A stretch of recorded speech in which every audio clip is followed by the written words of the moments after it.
Depuis maintenant 22 ans, l'Association canadienne de dermatologie tient une semaine nationale de prudence au soleil afin de sensibiliser la population aux dangers des rayons naturels et artificiels.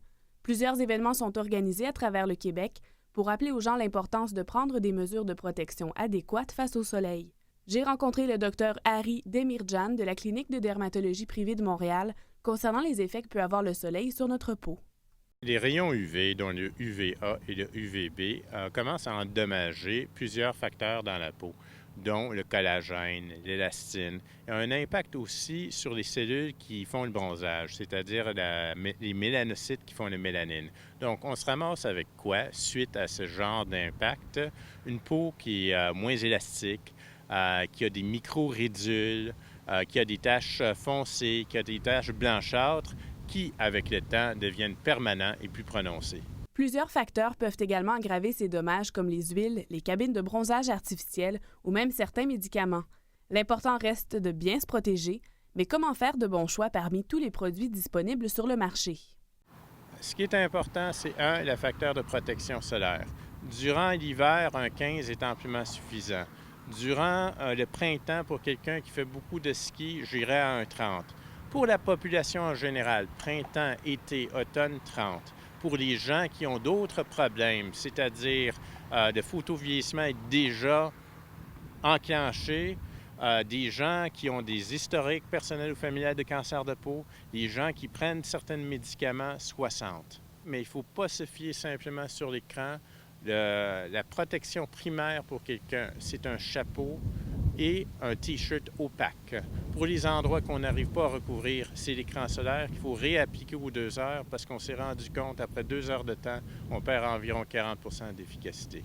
Malgré tout, le soleil est de plus en plus fort depuis quelques années et les cas de cancer de la peau se multiplient, de quoi inquiéter la Société canadienne de cancer.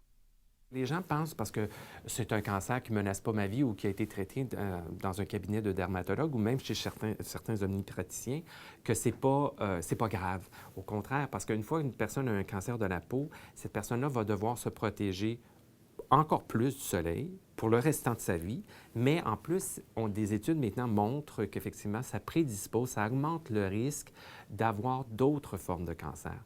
Donc, en sachant ça, nous, ça nous préoccupe beaucoup.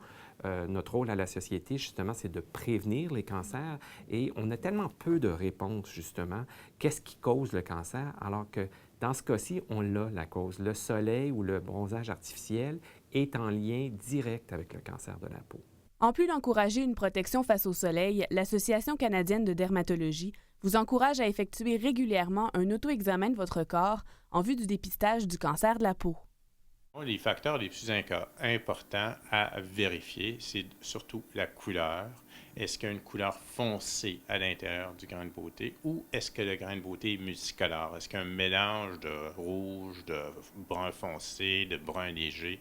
Ça, c'est moins bon. Si on a une couleur uniforme de brun léger à un brun moyen, tout à fait homogène, et que le grain de beauté en tant que tel n'est pas plus grand qu'un efface, c'est-à-dire 6 mm, et que la forme du grain de beauté est bien délimitée, bien arrondie, ce n'est pas irrégulier, ce n'est pas une forme bizarre, on ne s'inquiète pas. Mais c'est certain que c'est une évolution, toutes ces choses-là, que ce soit un grain de beauté qui était là au préalable, que ce soit quelque chose de nouveau. Toutes les choses peuvent changer. C'est pour ça que c'est important pour les gens de prendre l'habitude de se faire un auto-examen pour voir s'il y a une évolution. Donc, c'est vraiment, on appelle ça A, B, C, D, E. Donc, A pour asymétrie, B pour des bordures irrégulières, C pour des changements de couleur ou couleur foncée, D pour un diamètre qui dépasse les 6 mm et finalement E pour évolution et changement. Donc, on n'a pas besoin d'avoir tous les facteurs non plus. On peut très bien avoir un grain de beauté qui est de 4 mm, mais qui est devenu super foncé. On n'attend pas que ça devienne 6 mm. À ce moment-là, on consulte avant.